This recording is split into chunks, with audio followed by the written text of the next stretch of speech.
Welcome back to the Always Reading Book Club. It is your girl Kiki Reader, and we are diving back into our 21st century courtesan series, Dumond. If you have not already listened to the first three book reviews, those links are going to be available down below in the description section. Once you get caught up on all those, come and join us as we dive into book 4, which is called The Husband. We start the book off with a memory. And it is right after her mom had got out of prison and she was able to get Evie and her like a small apartment in Milwaukee. And on one particular day, they go to visit Ruby at her new home because the courts won't give Ruby back to the mom just yet. And Ruby lives in the suburbs with like this picture perfect family. And so apparently they want to talk to Maureen about Ruby. And so Maureen's like super nervous because she doesn't necessarily know, I guess, what this conversation is going to be about. I think she knows, and that's probably why she's really nervous. So she gets up to the door, and she hesitates to knock, and then that's the end of that memory. So then we come back to the present day. We're at Wolf Manor, and I forget which part of Wisconsin it's in, but it's not too far from where they grew up, and they're there for the memorial. Evie, Victoria, and Amelia, they're the first ones to get there. So she's playing with the dogs. She goes to feed them. And while she's in the room with the dogs, she sees Wyatt. So we know it's not him because we know he's gone. But they basically have this conversation, or she has this conversation with what she sees as possibly his ghost. And she's really upset because she's like, I tried to make you stay. And he's like, you couldn't. And that's okay. It's nothing for you to be mad about. And she's like, of course she's trying to tell herself she needs to get a grip. Because when she looks back in that same spot, Wyatt's gone. So I guess it's more so, I don't know. We're just going to say she sees it. It could be a ghost, or it just could be a figment of her imagination. I don't know. So the ghost is gone, we'll say. And so she leaves and goes back to Amelia and Victoria. And they, of course, they're like, where's Easton? She hasn't told Amelia about the kind of threesome that she had with the two Wolf brothers, but she did tell Victoria about it. So the memorial has a mixture of some of his like really devoted fans from his book series, and also some friends. The parents are there. Saul, the attorney, he's there. So in the distance, she sees Saul talking to the parents, and they're like the father's getting really upset. So she doesn't know exactly what's going on because she's been trying her best to kind of stay out of the way.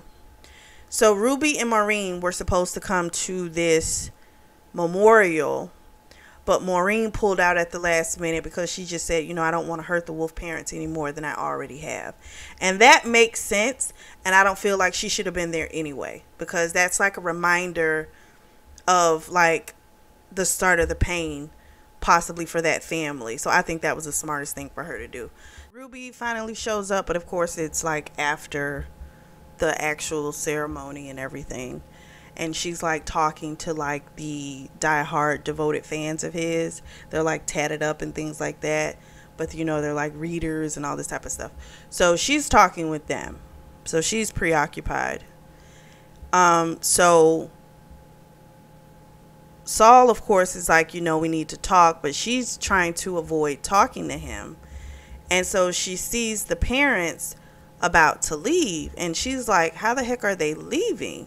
They're hosting the memorial. Like, they're supposed to stay here and help. And they're also supposed to like help take care of the dogs, the house, stuff like that. So something's going on. I got a feeling he changed that house over to her. And we'll find out soon what happens. So Amelia leaves and Victoria stays. And I think she gets kind of drunk too. So Mrs. Wolf comes up, we need to talk, and pretty much lets her know that when it comes to this situation, she always did wonder, like, if she would have taken the boys to school that day when the accident happened, or if maybe they would have left a little earlier, what could have possibly happened? Could that have avoided the accident? And so she's been doing the what ifs basically for years. And she tells Evie, to be very careful, because the people that she thinks she can trust, she's not going to be able to trust them, and that things are going to change for her really quickly. She doesn't go into detail, but clearly he probably left all, if not most of his fortune to her. The mom says that, she knows that the will was changed, and she's okay with that because she knows that Evie loved him and that he loved Evie. And so she leaves, and so Evie's going to stay and help take care of the dogs, watch over the house. Evie goes inside. She takes a little nap, has a dream about Wyatt. She wakes up. She hears a bunch of loud noises. It's coming from the kitchen. And so, also, before that, I'm sorry, she sent Victoria home before she went to sleep because she was drunk as a skunk. And she also, so she'd been like texting back and forth with her mom as well before she took her nap. And her mom was just apologizing to her for not being, not coming. And she was also texting with Ruby, trying to make sure Ruby got back home safe. And apparently Ruby's met some new man at the memorial. And I'm like, oh gosh. And now Ruby wants to get a tattoo. And she wants to get something that is from like one of the books. That ain't got nothing to do with Evie. That's got to do with this new man she done met. I promise. But Evie think it's sweet. And it's like, that'll be nice. Maybe we could get something together, right? I'm like, girl, this ain't got nothing to do with you. So after those text messages and things, then she goes to sleep, has a dream about Wyatt, wakes up to hearing a bunch of racket in the kitchen. She goes to the kitchen and no one's there. But clearly it looks like someone's been there. The door's left wide open. And so she goes outside and it's Easton. So he's burning the pictures of Wyatt. And she, of course, is trying to stop him. What are you doing? And he's like, you didn't help him. That's what he says to her. And she's like, I tried. And she's like, you tried too, but we couldn't help him. And he's like bleeding because he's hurt himself with the crap he was smashing around in the kitchen and the different pictures and stuff, the glass and everything. So he's bleeding. And she was like, oh my gosh, you're bleeding. And then she sees Wyatt in the corner, and Wyatt is like, take care of him. And she's looking like, what, And what she sees is Wyatt is saying to her again, like, take care of him. He needs you. So they go inside. He's trembling. And he's looking at her, and he's like, what do we do? Like, what do we do without him? And she's like, honestly, I don't even know what to tell you. I don't know what to do. Easton goes and takes a shower, and then afterwards she gives him some of Wyatt's clothes. He found a reason not to go in any other room. He's going to fall asleep in the room she's in. She falls asleep. She has a dream about Wyatt, and Wyatt was about to fuck her in the dream, but he doesn't. And then she wakes up hearing Evie, and it's Easton, but she says Wyatt, and he's like, no, it's Easton. And he, of course, is like, when is it going to get better? He says he forgot how to breathe again because he was having like panic attacks earlier. So she puts her hands on his chest and helps him and tells him, exhale, inhale, and or inhale, exhale, whichever way you're supposed to say it. So he's afraid to go to sleep because he's afraid if he goes to sleep, he's going to lose him. So they lay back down, but you know, boy, his dick's hard. And so he starts kissing her neck, and she's wet, but she's like, we got to stop. We cannot do this, you know, because she's just like, I can't deal with this. She's already seeing Wyatt, you know. She's like, I got to get some sleep. Like, we just need to rest. And so he's like, are you sure? And she's like, yes, I'm sure. So they just go to sleep. So there's a letter from the devoted fan, but I think again this is from Amelia, because the person says that they went to the little spot that she likes in Chicago under the L tracks, and that the L train, and that she sat at the table that she and Victoria sit in. And I'm like, so this has got to be Amelia. And so she's saying that she put up new photos of her on the dark web, photos of Evie, and she has dropped her rates at Ma Maison, and she's been showing up for the bookings. So apparently after a little time, I'm still shocked that this girl's been doing all this stuff, but you got to remember, Evie don't be paying attention like she should.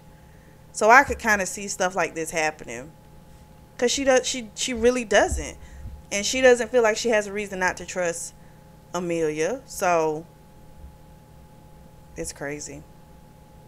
Amelia also says that she took her perfume, took some of her hair, some of her lipstick, and she has other letters that she's written, but she's not going to give them to her right now, because she's just going to take them to the police, just like she did all the other letters.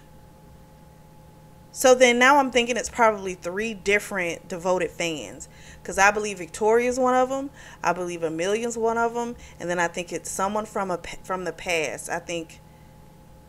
I don't know if it's the Kyle guy, the ex-boyfriend of the mom. I don't know, but it could be 3 or 4 devoted fans at this point fucking with this girl. And I don't know if she's sending this to her, because if she sent this letter, she would automatically know this is Amelia. So I think it's just showing us the devoted fan is, you know, this one writing the letters, like this is what they're writing. But I don't think she's gotten this one yet. So she wakes up the next morning. Easton's gone. Saul is in the kitchen making breakfast. She texts Victoria to come over and have breakfast with her, because Victoria had wanted her to meet her somewhere in the city. And so she's like, someone's already making breakfast here, just come on over. So she comes. And so Andy, I think, was Wyatt's assistant. He's outside playing with the dogs. He comes in. They're all eating breakfast. And Saul says, you know, we really do need to talk. And she's like, can it wait till tomorrow? He's like, no, we need to talk. Victoria gets there. She starts eating breakfast. And then they start going into the paperwork. So we find out that Wyatt and Evie are actually married. And I kind of figured that is what happened. So when she was on the boat and she signed the paperwork that she didn't ask what it was, she just signed her name. That was the marriage stuff for her to sign. And he has left, he has a 49% stake in Wolf Enterprises. He left the whole thing to her. So he left everything he owns to her. So that includes the dog. That includes the houses. Like every fucking thing. At first she kept saying, you know, we didn't get married. We didn't get married. And then Saul told her, no, you signed the paperwork. And now girl's starting to freak out. Her and Saul go back and forth over more stuff. She still cannot wrap her head around the idea that she's been left all this stuff. Saul tells her that he told Easton about her owning the majority of that, well, the 49% of the company. We don't know how he reacted. He just left. So he is aware of what's going on, but he dipped. So the next few days, she just spends kind of like getting things together, like Wyatt's clothes.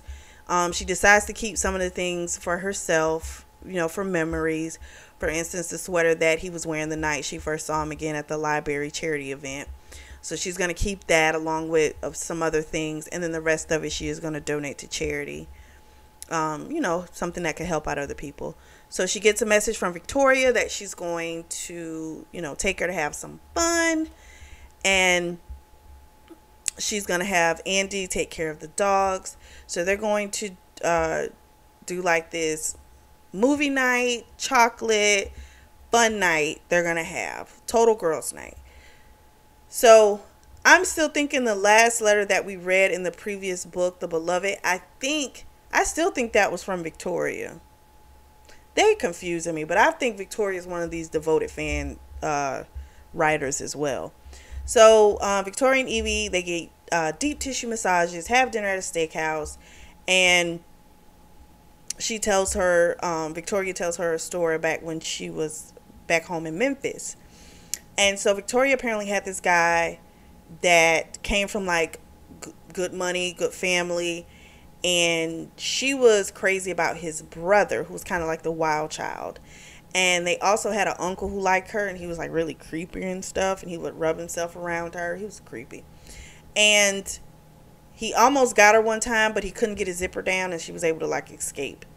So she went and talked to her girlfriends. They had ice cream and they talked it all out. They smoked some weed.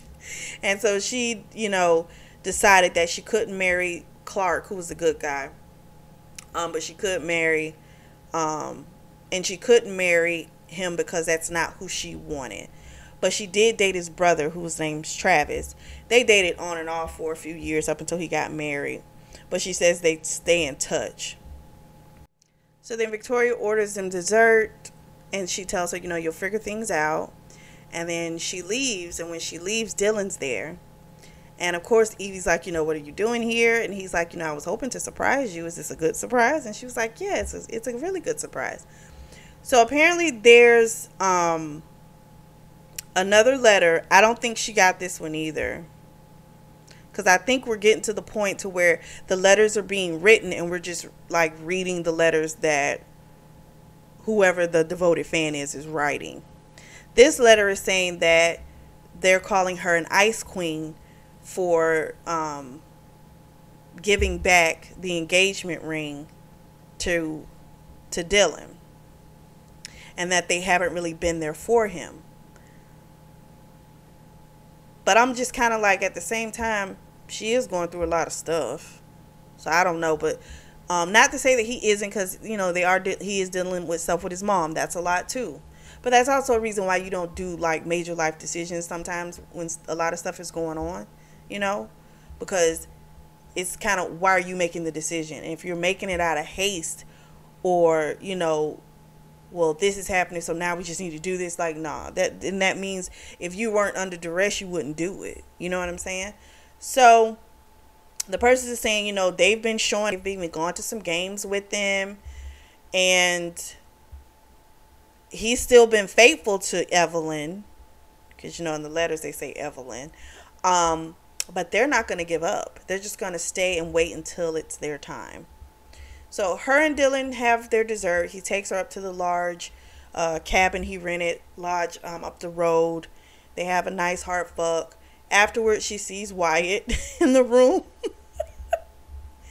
And Wyatt's like, oh, I do like him, talking about Dylan, but he still tells her he's not going to be there for you. And she's like, whatever, yes, he will be, he loves me. And what she sees is Wyatt says, I'm still your husband. This is going to be a whole mind fuck. I'm just saying. And then after it says that to her, it disappears.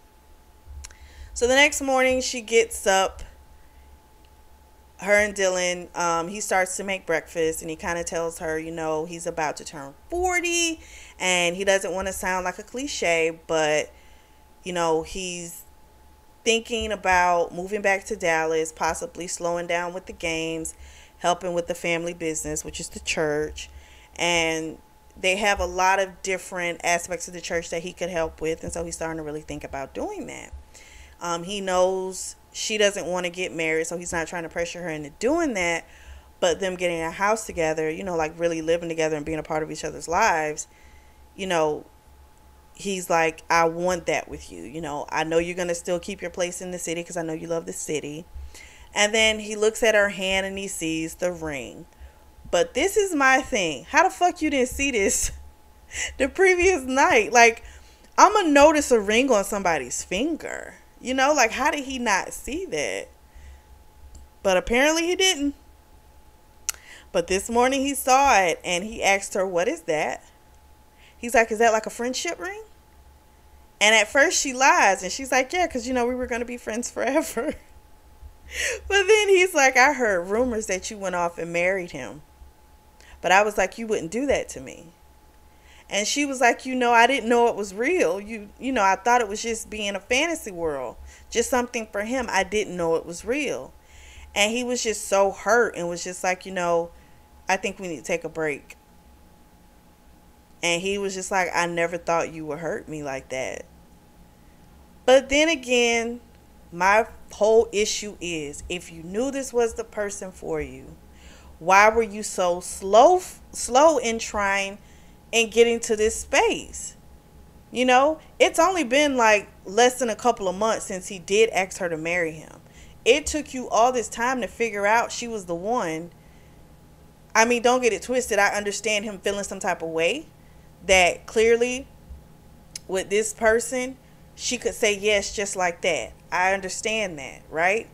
But that's what I mean by if you don't really want someone else walking through the door, why would you sit there and just hold the fucking door wide open and act like you don't, you know, like, yeah, no, we're strong, you know, we love each other, we'll get back to each other. Like, that should not have been the attitude. Because now you see exactly what I said. Someone will come along, they'll see what she is, they'll marry her, they won't bullshit. And that's exactly what happened. Now, Wyatt's gone now, but Wyatt knew he wanted to be with Evie from day one. Like, he knew that. So I do understand him being hurt. I'm not going to say I don't understand it. I get it. I understand him being hurt. But this is also why you just don't bullshit. If you know what you want, don't bullshit. But he did. And now I don't see how you going to get past that. Like, how do you get past the fact, even though Wyatt's gone, how are you going to get past the fact that she was so willing to marry that man just like that? That shit ain't going to never leave his mind. It's not.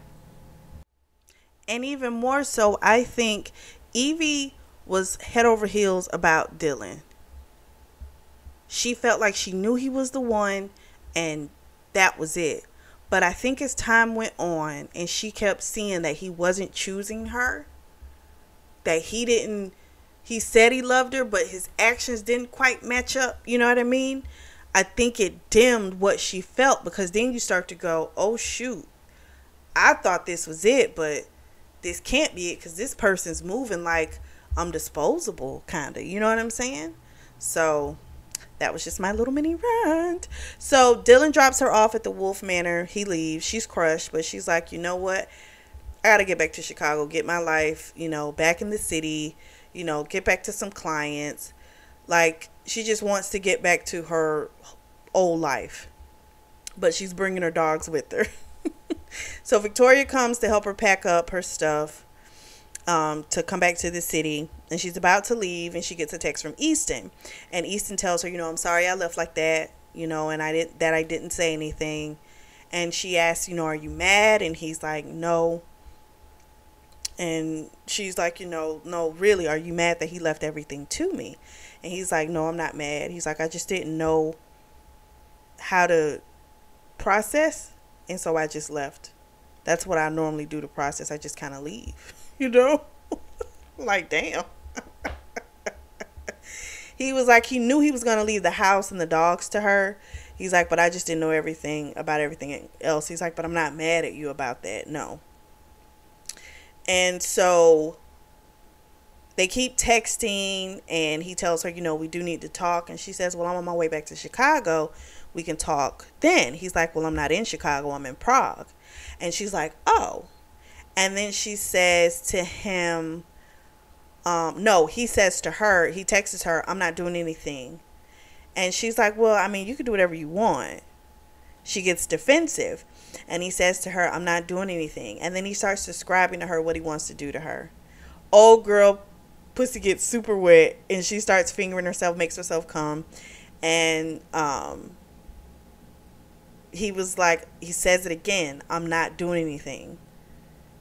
And he's like, the one thing I won't ever do is I won't lie to you, Evie. So then there's another letter that's being written. It again, I think it's from Amelia, because the person's pissed off that she's been going to Victoria instead of her to confide in about what's been going on. So she knows about the threesome with the Wolf brothers, and she's pissed about that. She apparently is going to make some moves on Dylan as well. I thought Victoria was the one that was doing that, but it could be both of them at this point. I don't know. She says that she isn't like the best person in the world, and apparently she had to pull some strings to get this person in Boise, Idaho to pass the background. So Evie's next client is going to be in Boise, and Amelia's made sure that this background, which means that it was shit in their background that wouldn't pass. So now you're putting her in danger. This is fucked up. So she has been using Evie's, to, I guess her profile to get like better clients. And she pretty much wants out of Ma Maison, because she's made the connections with different millionaire and billionaires and high-powered folks. So she's thinking about leaving them now. So I'm like, shit. So we gonna see what type of shit she done put this girl in. So Evie gets back into town. She goes to see Madame Marchand and pretty much asks her, Madame asks her, are you sure you're up for this? And she says, yeah, I'm up for it. And then Madame Marchand tells her, that pretty much she had this. She tells her a story. She had a guy that she fell for. She used to do this type of work as well in France. And so she does understand the pain that you feel, because I think her guy, he died or something like that. So she understood, what she was going through. And she asked her again, do you think you can really handle this? And she says, yeah, I'm sure. So Madame Marchand lets her know, I know you can physically do it. I'm just concerned if your heart can take it. And that was, that was concern for her as an individual, But she's saying she can handle it. But she told her, if you feel like you can't, I will rip this paperwork up. It's just a word, but she's going to still go and do the job. We get another excerpt from a devoted fan letter. Sounds like Amelia again. Says that they're upset that they haven't been coming around. That apparently they've been having a hard time. And when she comes by her apartment, that old lady, Miss Hazel, who's her next door neighbor, Evie's next door neighbor, doesn't really water her plants. She doesn't take care of her apartment like she says she does. And she steals your chocolate. And so this heifer put an oil spill by the woman's car, and the woman done bust the ass. I don't know if the woman was like taken out, like if she took her out, or if she just was so hurt she's not gonna be able to live in this building anymore. I don't even remember. That was just like so fucked up. It's like she does things. It's like, I'm doing this because I care about you. Then on the other hand, it'll be, you need to be taught a lesson. It's weird. It's so weird. We also find out that this bitch has been stealing money from Evie as well. She has access to all of her bank accounts. I don't think Evie gave that to her, but this girl done got it, and she's been taking money from Evie for years, this for the last couple of years, and Evie hasn't noticed, because Evie doesn't pay attention to money like that, and she knows it, and that's why she's been able to do it. She says that she's looked around to try and get more information for her new friend, who I think is the original devoted fan, but she hasn't found anything. She kind of feels bad about sending her to go see this Jeff guy in Boise, but she'll be okay. So she's headed to Boise. Evie is. She looks a little bit up about the Jeff guy. He basically was this really sharp businessman until like a little while ago. He started making really bad decisions. He linked up with some corrupt oligarchs, just crazy stuff. and she gets a message from Amelia saying, when, are you going to give me your key? And Evie's like, I already gave you a key a few months back. And Amelia says, no, you didn't. And she's like, and you didn't leave instructions for the dog either. I hope she don't take out the dogs. Because at this point, she's so evil. I'm kind of afraid. Like, she might do it. So then she asks Evie to come out with her and Victoria. But Evie's like, I got to pack, so I can't make it. She gets a message from Ruby as well, saying that mom's been cleared to be able to live on her own. So that's not a bad thing, but it's something else that she now has to think about, because more than likely, she's going to have to be the one to pay for it. But you got to remember, she's not a broke woman, which is why I don't understand why she's doing this damn job. She's got plenty of money. She now owns 49% of a corporation that's worth over $1 billion. So you're worth damn near $500 million. So why are you doing this? That's what doesn't make sense to me. If the purpose of this was to get money, you've done that already on your own, but now you have enhanced wealth now. Like, I don't understand that. Ruby also tells her, she's broken up with her boyfriend, and she wants to get some tattoos, and that's when they were talking about getting possible characters in the books, Wyatt's books, together. So then she gets a text message from Easton saying, again, we need to talk. So her and Easton have this back and forth via text. And she's like, I don't have time for this. I will talk to you when I get back from my trip. He's like, it's going to be too late. We need to talk now. So she's out walking the dogs. She barrels down what looks like a really dark alley. And the dogs start freaking out. And some man yells out, get away from me and your dogs too. She turns around. There's a car that flashes lights on her, and it's about to come towards her. And so she makes the dogs run away. She's bracing herself for impact. And then Easton runs up behind her and grabs her and pushes her. Like, she can't run. She can't do anything. Like, she feels like her legs are in mud. And so she winds up falling down. So the dogs are like, licking all over her and everything. She's freaking out because it's like, what the hell? And she remembered what Wyatt's mother told her, which people were going to be coming after her. There's another letter from the devoted fan, or shall we say devoted stalker. So it sounds like Amelia again. They're saying that they were the ones that was driving the vehicle. They just got really frustrated and upset because she doesn't appreciate them. The man that she saw in the alleyway, or that she heard, is Kyle Monroe. Kyle has been staying down the street from Evie. So he's living like he's a pauper, but apparently he's not. He's got a lot of money now, but he's been stalking Evie. He looks into her apartment all throughout the day, which is where I think they got pictures, like naked pictures of her that they've been throwing up on the dark web. Those are the pictures he's taken.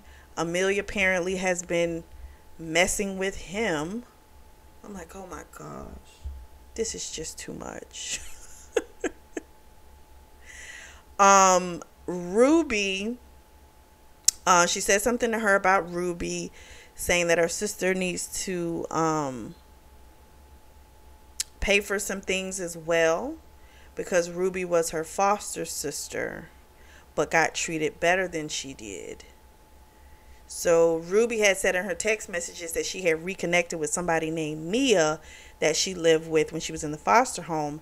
And I'm like, oh my gosh.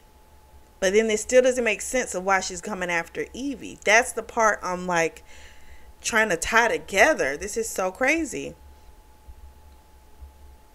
And then it says again in the letter, sorry in advance for what's going to happen to you when you get in Boise. So they go back and forth, her and Easton in the apartment. And he asks her, how long have you been having panic attacks? Because she kind of had one too when this happened to her. The car almost barreling down into her. So she admits, like, the panic attacks and the empathic reactions, all of those became more prevalent after that accident all those years ago. And what happened to him was he started seeing things as puzzles. and finding missing pieces. And he was good at it before the accident, but he was like a savant afterwards. Like, it just, everything became so much more clear to him after that accident.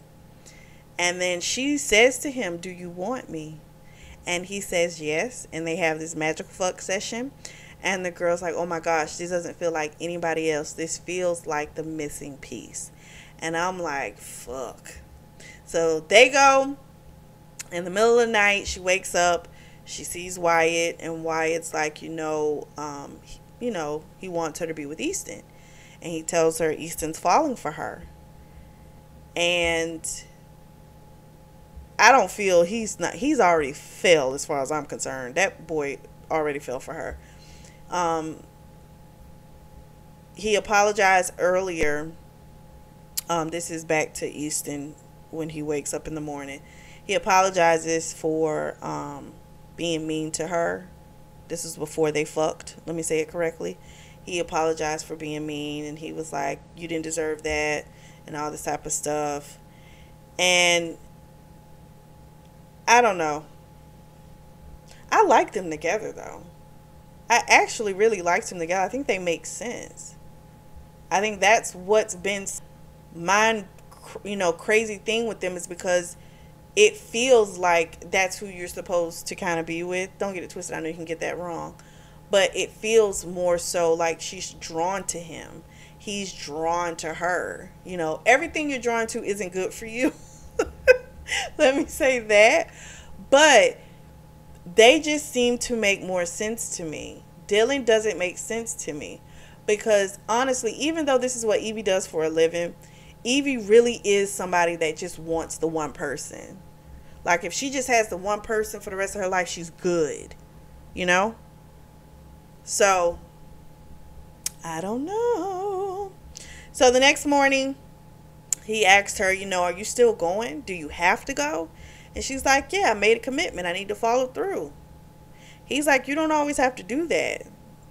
And they have this whole conversation about what happened last night. And he told her, "That wasn't just a fuck thing for me. I hope it wasn't just that for you." She says, "No, it just wasn't that for me."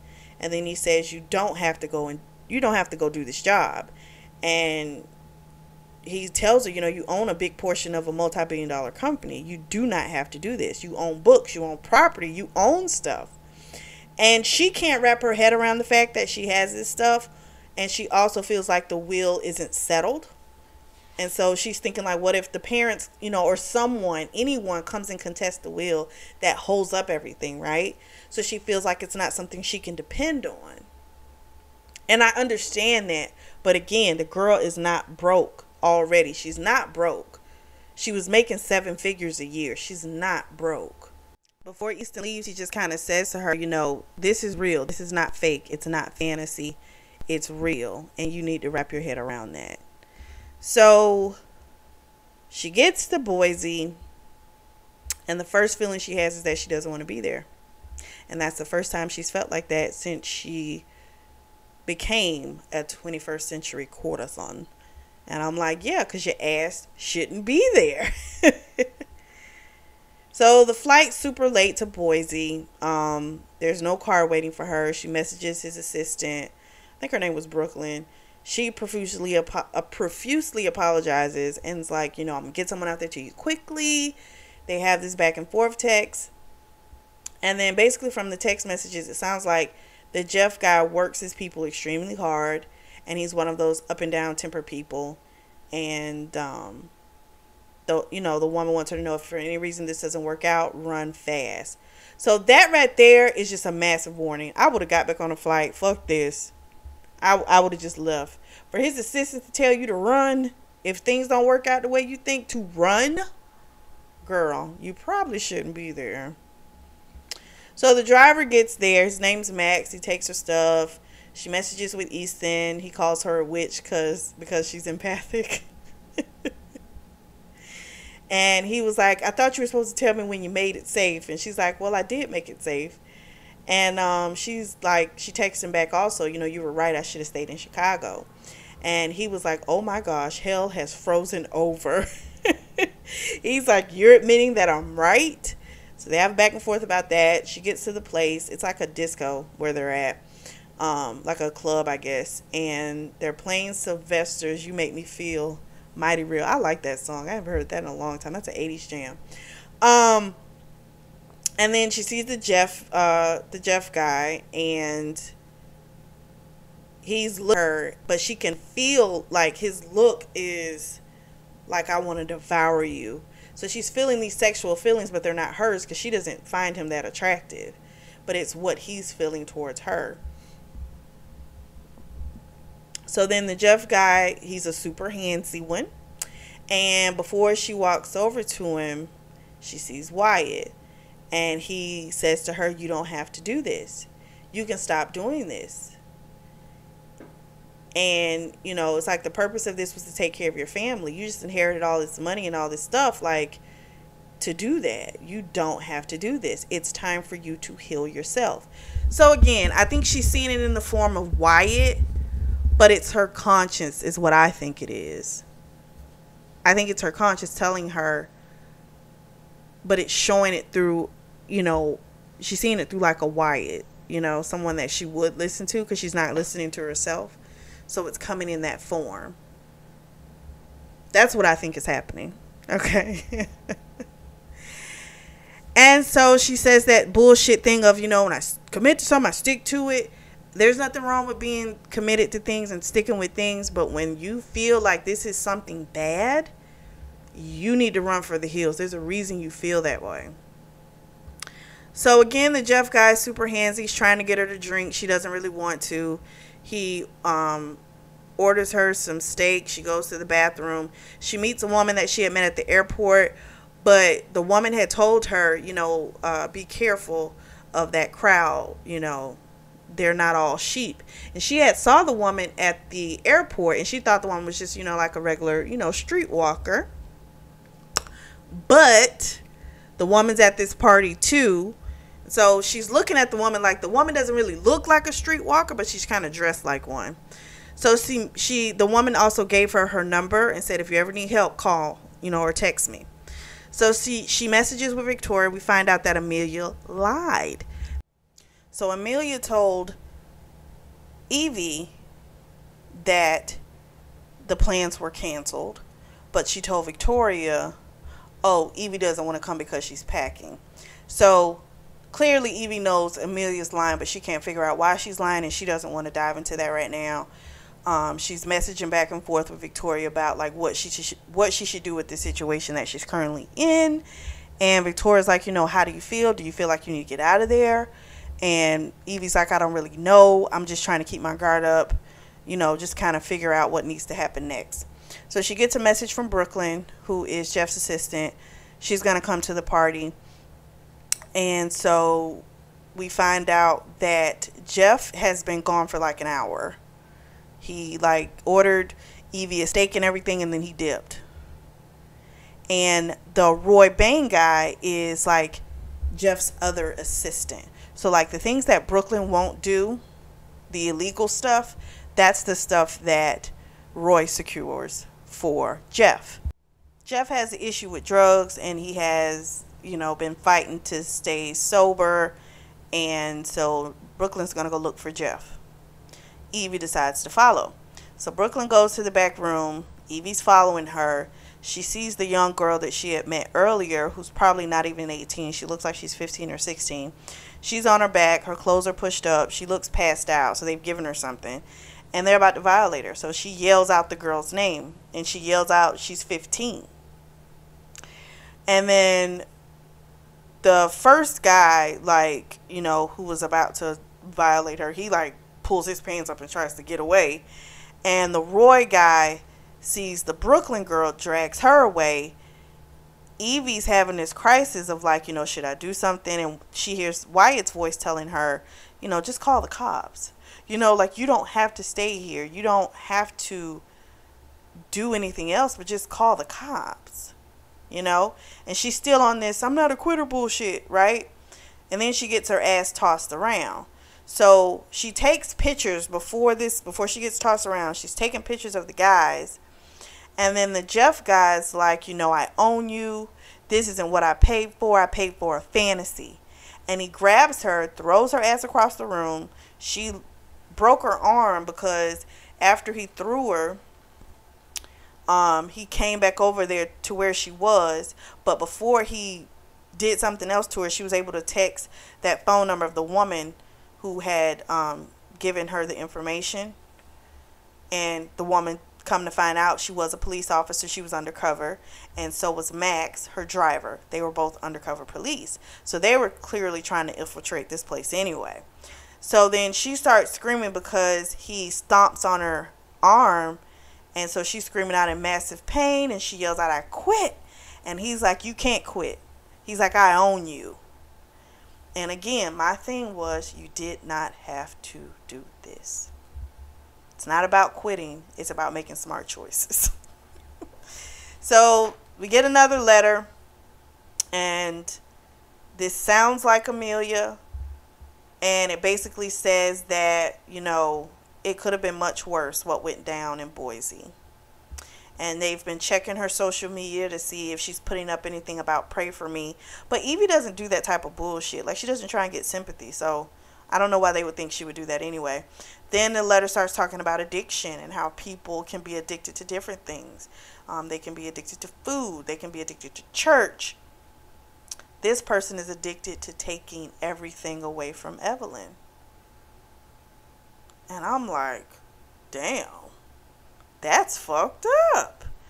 So that is how the husband ends. And the final book is next week, and it is called The Devoted Fan. And I am so ready for this because I'm ready to wrap up this mystery. I'm ready to know who the original Devoted Fan was. I want to know who the copycats are. I want the reasoning for everything. So drop down in the comments. Let me know what you guys think of The Husband. If you are in the market for a beautiful notebook or journal, I do have some of those on sale, and that link is going to be available down below in the description section as well. Make sure you like and subscribe. And as always, I truly do thank you all for your support, and thank you for tuning in to the Always Reading Book Club.